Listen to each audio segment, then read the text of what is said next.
प्यारे बहनों और भाइयों, मेरा नमस्कार स्वीकारो। आज हम आपके लिए उपनिषद हिंदू जाति के प्राण हैं, इसके विषय में सुनिए। उपनिषद हिंदू जाति के प्राण हैं। यदि हिंदू जाति जीवित रह सकती है तो वह उपनिषदों के द्वारा ही रह सकती है। इस पर विचार करें।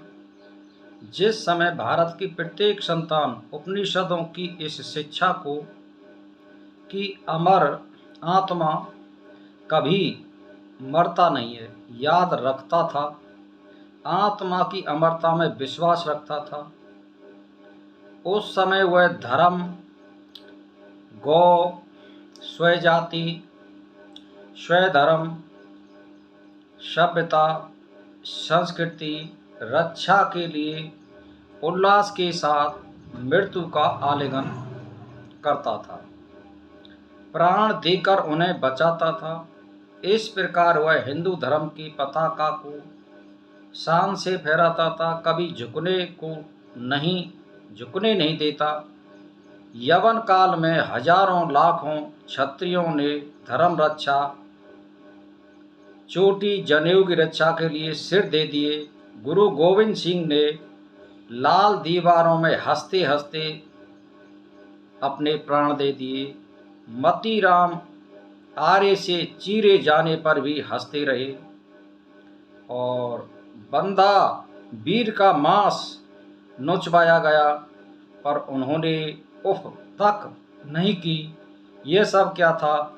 यह उपनिषदों की शिक्षा का चमत्कार था, जिससे आत्मा की अमरता में विश्वास कर उन्होंने अपने प्राण नौछावर कर दिए। अगर हमारी उपनिषदें ये शिक्षा नहीं देती और आत्मा का साक्षात्कार ये लोग नहीं करते और ये हमारे लिए सही शिक्षा नहीं देते तो ये अपना बलिदान कभी नहीं दे सकते थे। इसीलिए उपनिषदों की देन है कि हमारे लिए उन लोगों ने कुर्बानी दी और भारतीयों ने धर्म देश के लिए मर मिटना सीखा था। जिस दिन से हमारे उपनिषदों में से मुख मोड़ा है, गंदे साहित्यों को अपनाया है, तभी से हमारा घोर पतन हो गया। यदि फिर से भारत का हिंदू जाति का उत्थान करना है तो उपनिषदों की शरण में जाना होगा, उनका अध्ययन करना होगा और उनके अर्थों को समझना होगा और आत्मा की अमरता में और विश्व में एक ही परमात्मा की व्यापकता पर विश्वास कर शरीर का मोह दूर करना होगा। तो भाइयों और बहनों, आप समझिए कि महाप्रभु श्री कृष्ण चैतन्य ने भी हिंदू जाति का घोर पतन होते देख कली संत नोपनिषद का सहारा ले उनके बताए हुए महामंत्र हरे राम हरे कृष्ण कृष्ण कृष्ण हरे हरे ये मंत्र बताया था। हरे राम राम हरे हरे, हरे कृष्ण कृष्ण हरे कृष्णा कृष्णा हरे हरे, ये महामंत्र बताया था का जप और इसका कीर्तन कराकर लोगों को जगाया। श्री हरि नाम से बल पर हिंदू जाति का कल्याण दिखाया और कपिलावतार गोस्वामी श्री तुलसीदास जी महाराज ने श्री राम नाम महिमा को जान स्वयं को प्रभु श्री राम का साक्षात्कार किया। लाखों को श्री राम नाम मंत्र देकर सरमार्ग पर लाया, देश धर्म की डूबती नैया को बचाया और इस प्रकार हिंदू जाति उस समय उपनिषदों के बताए हुए मार्ग पर चल रही थी, उन्नति के शिखर पर थी। जिस दिन इनसे उन्होंने मुख मोड़ा उसका पतन हो गया। आज भी हिंदू जाति अपनी भूल को समझ ले अपनी को और उपनिषदों के मार्ग पर चले तो फिर भी तनक संदेह नहीं है कि पूर्ण सच्ची उन्नति के लिए शिखर पर पहुंच सकता है।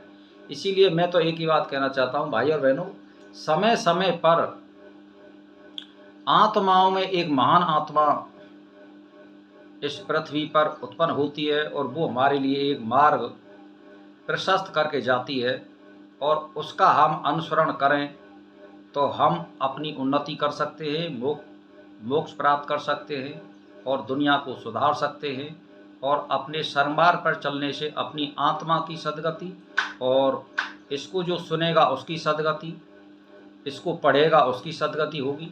तो इसीलिए मैं तो एक ही बात कहना चाहता हूँ कि अगर आपको और आपके बच्चा बच्ची, स्त्री पुत्र, नाती पोते, इन सबको यही शिक्षा दीजिए कि आप अच्छे ग्रंथों को, 4 वेद, 6 शास्त्र, उपनिषद और विचार सागर, वेदांत सूत्र, ब्रह्म सूत्र और महारामायण, इनका अध्ययन करें और अच्छे लोगों की संगत करें, तो आप सुधर करके हम दूसरों को सुधार सकते हैं। और हिंदू जाति का तो इसी में भलाई है और ये इसी पर चलती आई है।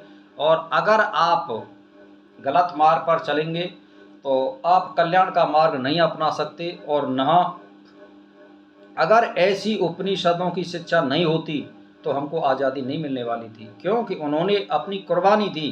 किसकी? शरीर की।